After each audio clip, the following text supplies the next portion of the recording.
Hello, so in this video I'm going to use some recycled materials. I've got some cardboard masking tape and some newspapers in order to make an armature for my ceramic alter ego bust assignment. I also have some air dry clay. This is just the Crayola brand because it comes in a fairly large package, and I think that this project I'll end up using quite a bit of clay. And then I also have some tools that I can later use when I actually start packing the armature with clay. Then I can begin kind of sculpting the clay into the bust that I want to make. So I'm first going to show how to build the armature. If you don't want to build an armature, there is an option to just create a smaller bust. Air dry clay is difficult to work with, and sometimes it can't support having areas that are hollow. So if you don't want to create an armature, then you'd have to make your bust completely solid, and that would use up a lot of clay. So I'm gonna try the armature option to see how it goes. All right, so I'm gonna grab some newspaper. I'm gonna start by creating a ball. This ball is going to become the head for my bust. So I'm just gonna start with scrunching up one sheet of newspaper and then twisting the bottom so I can create kind of like a neck shape and have that ball kind of like attached. So I'm squeezing it really tight and kind of handling it so that it will go into the form that I want.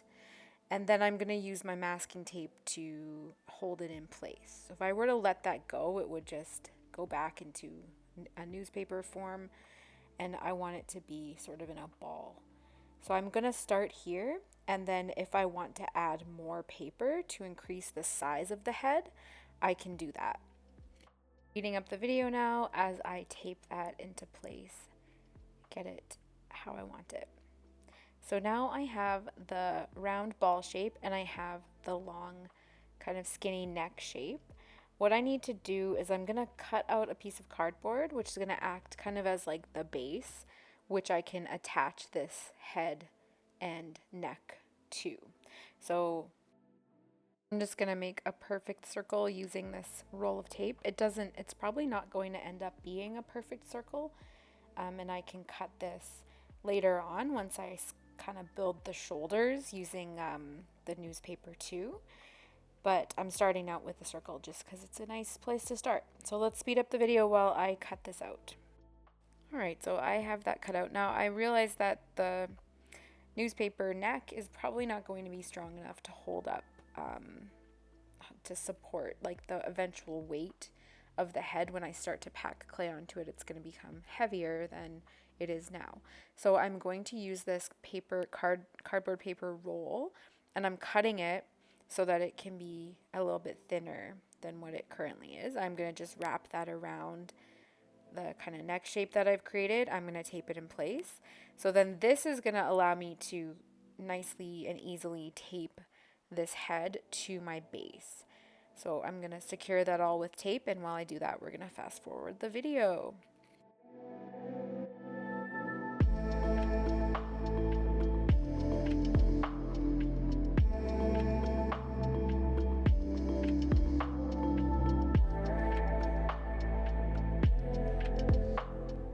So I've secured the neck now down onto the base. It's kind of hard to see with some masking tape, just 2 pieces. It doesn't need to be super strong. It's kind of bouncy at this point. But what I'll do is I'm going to take this newspaper here and I'm going to twist it into sort of more of a log type shape rather than a ball. So I'm kind of just, you can't really see it, it's off camera, but then I twisted it and then I'm going to wrap it around the neck. And these are going to become the shoulders. So I'm just going to tape this in place, and then we can wrap more paper depending on how we want to build the shoulders out.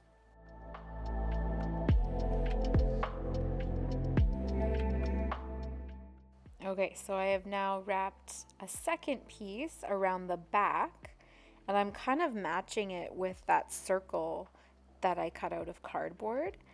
And so I'm making kind of like an ovular shoulder shape, see? And then I'm going to tape that into place, and then we'll check and see if it's looking shoulder shaped or if we need to add some additional pieces of cardboard or pieces of newspaper. I'm using a ton of masking tape here. I'm kind of wrapping it right around. I really want this to be stable because it's kind of like the foundation for all of my clay. If this can't hold up to the weight of the clay, having the weight of the clay on it, then my sculpture, it'll cause problems for my sculpture. Another tip that I feel like is helpful is to use tape in opposing directions. So I've wrapped the tape around kind of like the outside of the shoulders, and now I'm wrapping it over the top of the shoulders so that I'm getting that I'm securing it from both directions. So now as I mentioned earlier, that circle base that I created is not the proper shape, so I'm just going to trim off the excess part of cardboard so that I don't have to worry about it when I start packing the clay on. All right, so there is my kind of head shaped. All I'm aiming for is head and shoulder shaped. It doesn't need to be perfectly refined. I think that I will add something to go underneath the hair because I will most likely have kind of like a bun at the back of the hair. And so I'm gonna tear off some paper and just create that shape. And I'm gonna wrap the piece of newspaper around the head, which will add some more mass at the front of the head as well. And then I'm gonna secure this with tape, and then I'll be all done. So I've added some additional kind of cardboard pieces to brace the newspapers. And now I'm going to clean up all this recycled material so that I can start to add the clay to my armature. Okay, so I've built an armature pretty much just out of newspaper and masking tape and a little bit of cardboard. And now I'm going to start packing the air dry clay on top of this. And then I can actually build out more of an accurate shape, because right now I think this needs to have more of a chin shape. Like I definitely need to do some editing and changing. But the basics are there, and this is gonna end up holding up my clay so that it doesn't collapse. So yeah, let's get started to pack all of the clay on. So I've grabbed a piece of clay from my clay container, and then I'm leaving the rest of the clay in the container because this is air dry clay, so it does dry out quite quickly, and so I want to protect it from drying out. So now I'm going to take the chunk of clay that I am going to work with here, and I'm just pinching it between my thumbs and my fingers below to kind of create a flat slab of clay. You can definitely roll slabs out if you have something to roll the clay with. Or press it with your palms onto your work surface. But I just find like that this is an effective technique. So once I have kind of a big slab, I'm just gonna press it down onto the armature, and then take away any extra clay that's kind of overlapping the armature and push it into somewhere else. So I'm just kind of tearing that piece off there that's extra, and I'll use that somewhere else.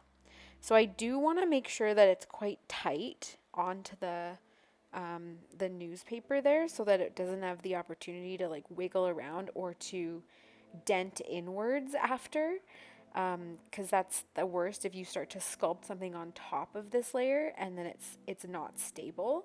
So you want to press the clay in.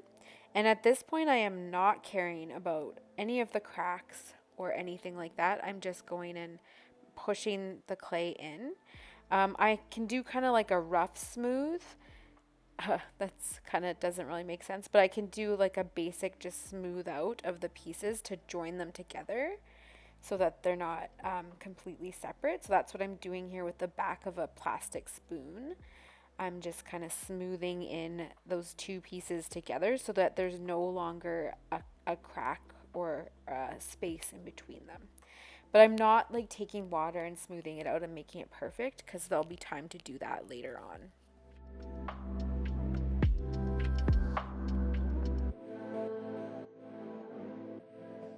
Just covered the whole kind of shoulders and neck area, and now I'm gonna do another kind of flat pancake type thing, and I'm gonna place it over top of the head. And I'm just gonna keep going until the whole thing is covered with clay, and I can't see any newspaper, and I can't see any cardboard, and then the clay is quite tightly packed to the armature. So I'm trying to make sure there's not like wrinkles or space in between the newspaper slash cardboard and the clay. So now my armature is roughly covered with clay, and I'm gonna take a new chunk of clay out of my container here. Not very big, not as big as the last one. This one is gonna be used to kind of add some mass and form to some areas of the face. So I mentioned the chin before. I'm gonna try to add a chin, I'm gonna add a nose, I'm gonna add a brow bone. And so to do this, I'm gonna be basically creating kind of like little, a lot of the time I use little kind of rolls like a snake of clay to kind of add those features in. So I'm just roughly going in. I'm using a reference image. This is the reference image that I'm using.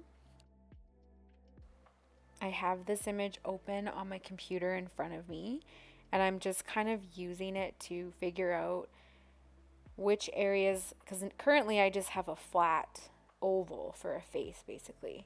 So I need to figure out which areas need to be built up so that I can accurately sculpt that facial expression. I know it's really hard to see because I'm kind of doing this from above, but I'm building up the brow bone, the nose, the chin.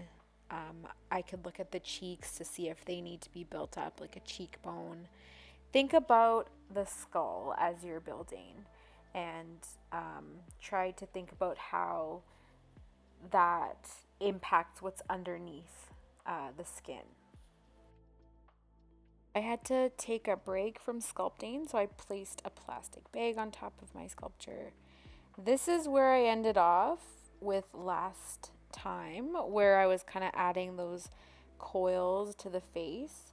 So I added a nose. I kind of built up the cheekbones and the brow bones that I could have kind of like an eye socket. And then I created the mouth, because remember the reference image, the mouth is kind of like pulled down into kind of like a frowning scowl sort of. So now what I'm just doing is I'm kind of trying to add a little bit of detail and refinement to what I currently have. And I was watching some videos for sculpting with air dry clay online, and someone had a great tip. They basically said that air dry clay does not want to be smooth. So you just kind of have to embrace the roughness. And so that's what I'm kind of trying to do with this. What I'm doing with the back of the spoon here is not attempting to smooth out. It's just attempting to change the form. So I'm kind of trying to push down and pinch upwards and change the shape to be more accurate to what I'm seeing in my reference image. I'm also trying to add, in certain cases, because my reference image is a very old person and they do have some wrinkles and there's texture in their skin, I am gonna try to embrace that with the way that I sculpt. So I'm now just gonna continue to kind of shape this face. And as I'm doing that, I'm constantly checking my reference image, constantly thinking about, okay, what shape is that large enough? I'm constantly checking the symmetry as well for both sides and making adjustments as needed. So this is the time where it's like I'm doing big time refinements. There's huge issues with symmetry. There's huge issues with accuracy. And I'm taking it from very rough to a little bit more refined, knowing that with air dry clay, it is very hard to really fully refine and smooth out.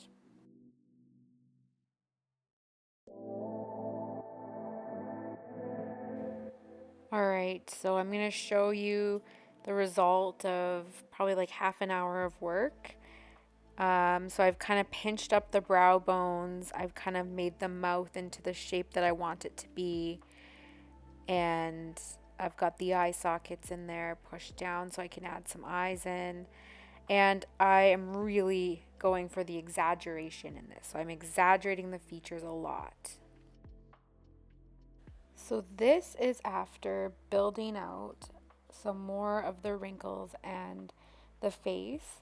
And I even added a sort of like a ball for the eyeball and added an eyelid and kind of like a bottom eyelid as well. So I have some resources on D2L that kind of show the process of sculpting each kind of feature. And what you can definitely see here that all of those kind of little coils that I've used to be the eyelids and the bottom eyelid and to build up that cheekbone and those lips and stuff, those are all still completely separate from the clay below. So what I'm doing here is I'm just kind of joining those pieces of clay together so that they're not noticeable. So see how there's that piece on the cheek that's kind of just like smushed onto the face. So I'm just blending it in so that it won't come off. And then when I do that, I'm also able to change the size and the shape slightly with my tool that I'm using. This is just a plastic spoon. As you can see in the background, I always have my reference image open and I can constantly look at it. And then another tip that I was showing in a previous clip there is don't forget to think about the shoulders, neck, and chest area. How will you use that space? Another tip is I'm now using a spray bottle and using that to slightly smooth out the clay as much as I possibly can.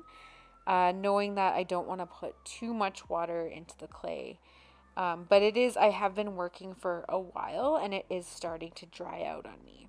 So you can feel free to use a little bit of water to keep the clay hydrated.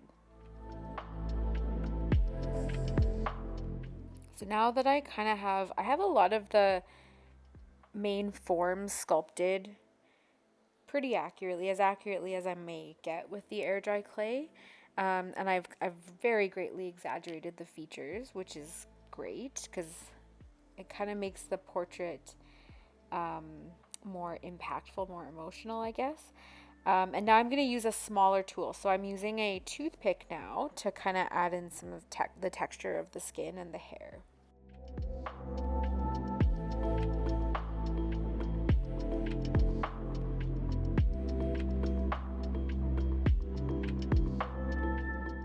Okay, I've been working on doing the texture, the skin and the hair. Now I'm going to take a slab that I've rolled. I want to pay attention to the shoulders and neck area. I'm going to make kind of like a cloak. I'm going to drape a slab over top of the shoulder. So I'm just cutting the slab right now. And then I'm going to try to make waves in it by kind of pinching the ends. And then I'm going to drape it over the shoulder. How that turned out, I kind of exaggerated some of the folds. I did another one, like I have actually 2 slabs there. Now I'm going to add one onto the back because I want to make sure that this thing looks nice, or at least that I've addressed all of the sides. Okay, so I'm going to press that slab, folding it and wrinkling it, and then pressing it down onto the back. And then I'm going to make sure that those pieces are joined up. I can't just stick it like this and expect it to stay. I got to use my spoon tool to connect the pieces.